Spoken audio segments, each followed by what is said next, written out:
안녕하세요. 반갑습니다. 비트코인 뉴스 팡입니다. 자, 금일 뉴스들 5가지 준비했고요. 굉장히 중요한 뉴스 가져왔습니다. 리플과 관련된, 그리고 업비트, 그리고 미 SEC, 그리고 트론과 관련된 뉴스들 가져왔습니다.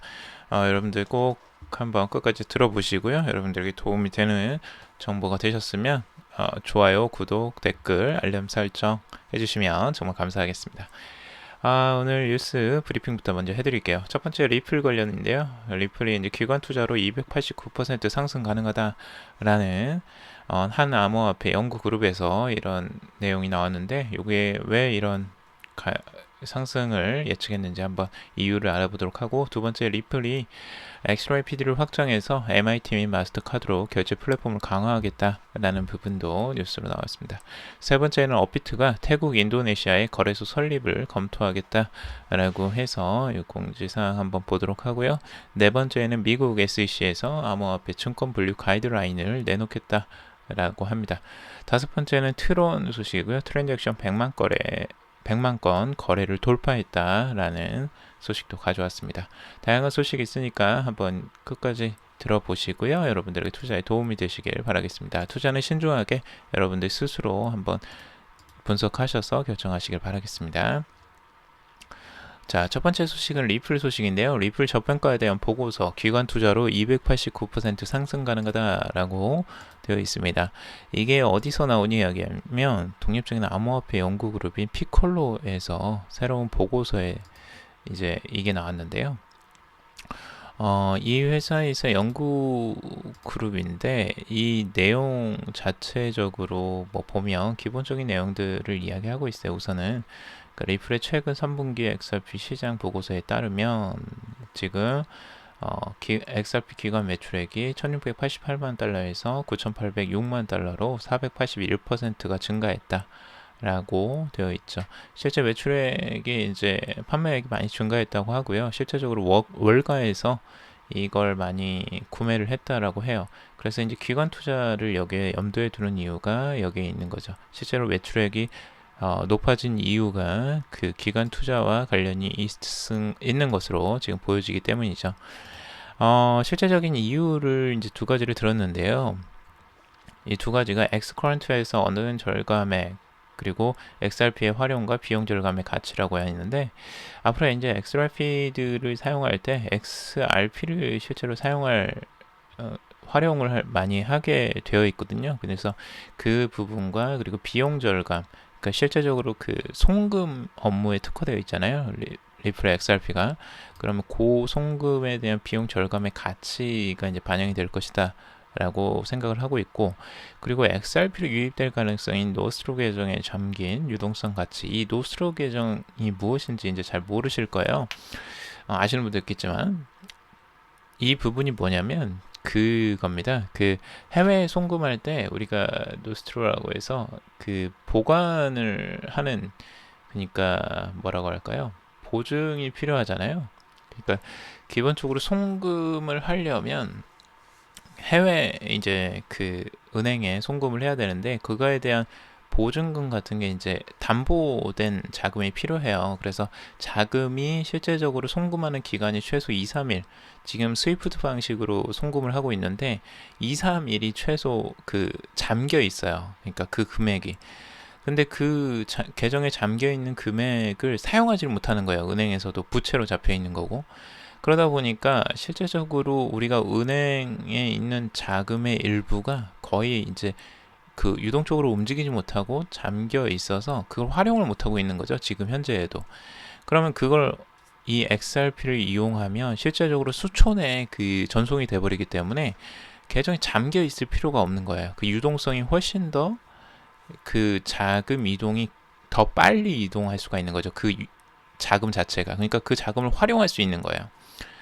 그러니까 계정에 잠겨 있을 것들이, 은행에 잠겨 있는 그 자금들이 이제 풀려서 유동적으로 움직일 수 있기 때문에 그것들만 해도 어마어마하게 지금 커질 것이다 라고 예상을 하고 있어요. 요게 이제 굉장히 주요한 것들이죠. 그러니까 은행에 잠겨 있는 자금을 풀고 이것들이 다시 여기저기 은행으로 다시 또 유동적으로 거래가 되기 때문에 이걸 XRP로 다시 유입될 가능성이 굉장히 높다라고 지금 보고 있는 거죠. 그 자금 자체가.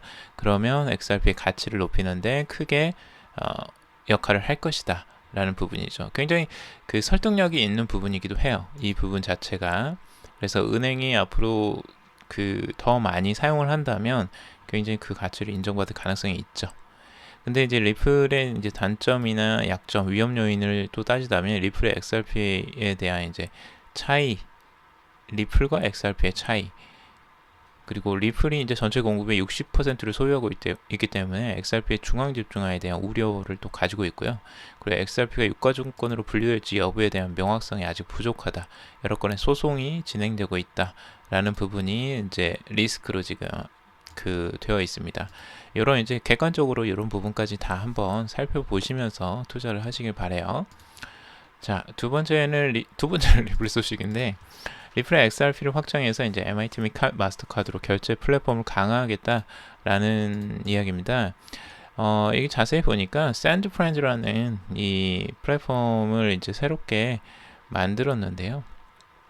이게 뭐냐면 필리핀을 목표로 해서 해외 이주 노동자들이 고국으로 돈을 보낼 수 있게 하는 효율적인 방법이라고 해요. 그러니까 요거를 이제 MIT에서 CEO 겸 창립자인 데이비드 라튼이 개발을 했다고 하고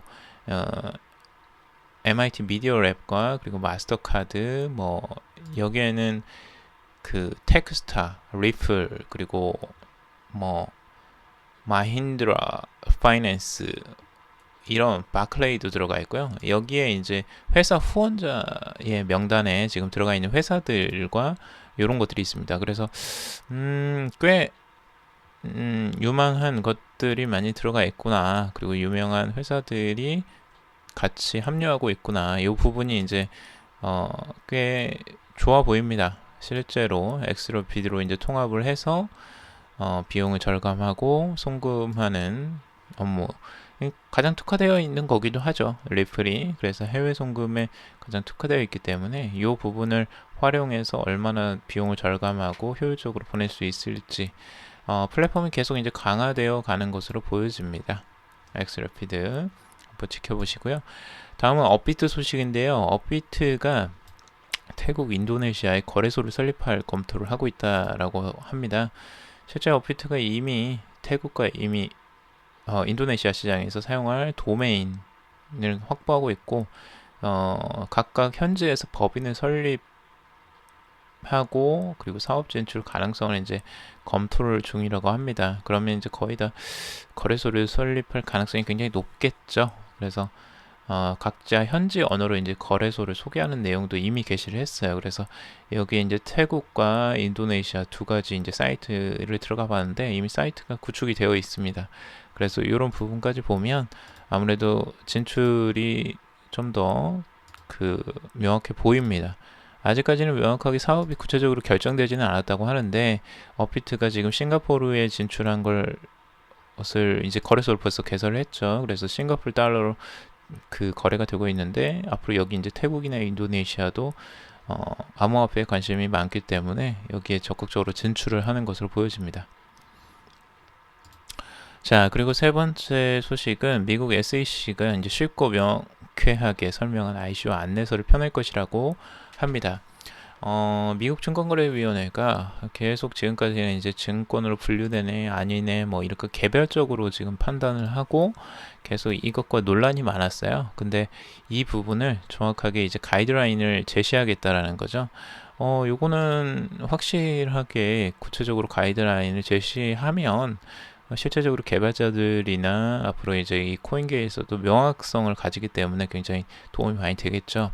그래서 이게 이제 어떤 방향성으로 틀까가 이제 중요한 거예요. 그러니까 지금 현재의 증권으로 분류되면 굉장히 복잡해지는 것들이 많거든요. 코인으로서는. 그래서 그 부분으로 분류가 안 되려고 많이들 노력을 하고 있는데 왜냐하면 증권거래위원회 증권법을 따라야 하기 때문에 그러면 진짜 절차가 복잡해지고 이 자체가 일반 거래소에서 거래를 할 수가 없습니다. 그래서 이거는 굉장히 문제가 커져요. 그래서 지금 이제 증권으로 다들 분류가 안 되길 바라고 있는데 증권 분류가 어느 기준이냐 이거를 이제 명확하게 보여주는 거예요.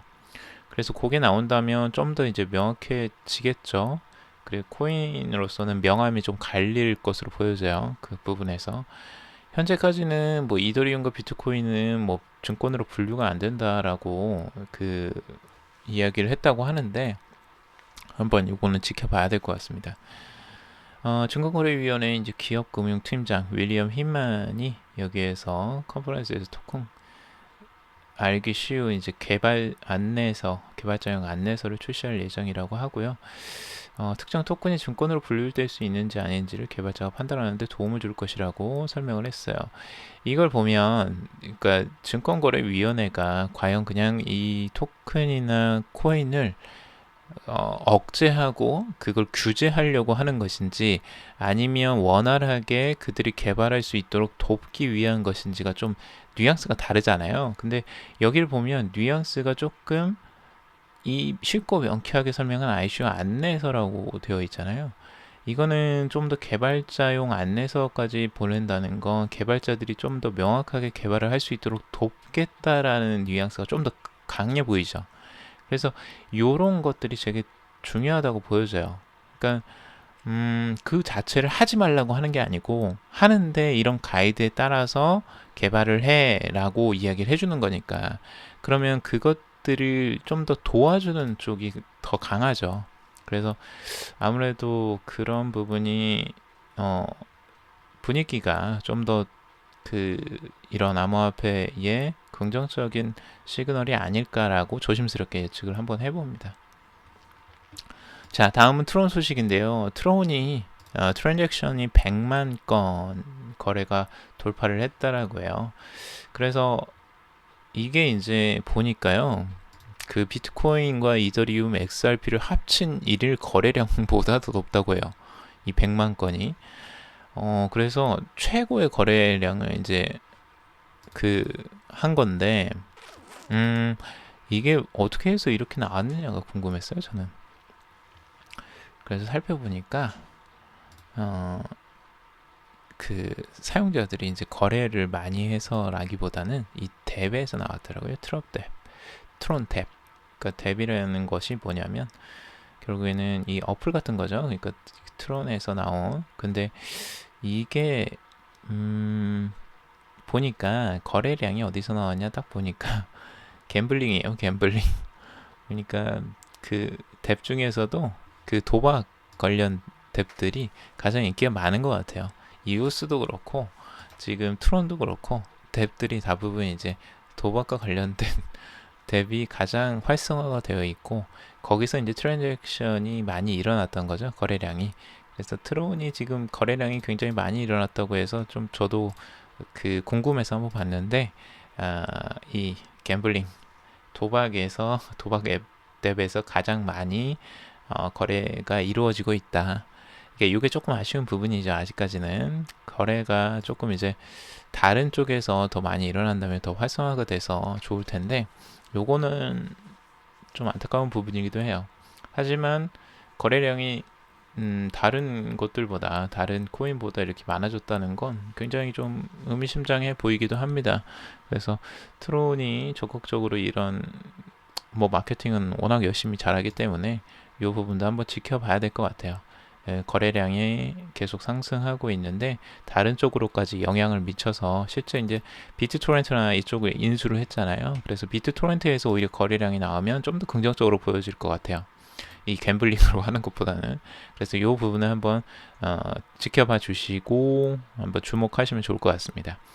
자, 오늘은 여기까지 정리를 해봤고요. 여러분들 투자하시는 데 도움이 되는 정보가 되길 바라겠습니다. 도움이 되셨다면 좋아요, 구독, 댓글, 알림 설정 해주시면 정말 감사하겠습니다. 주변에 그 관심 있는 분들에게 공유도 해주시면 감사하고요.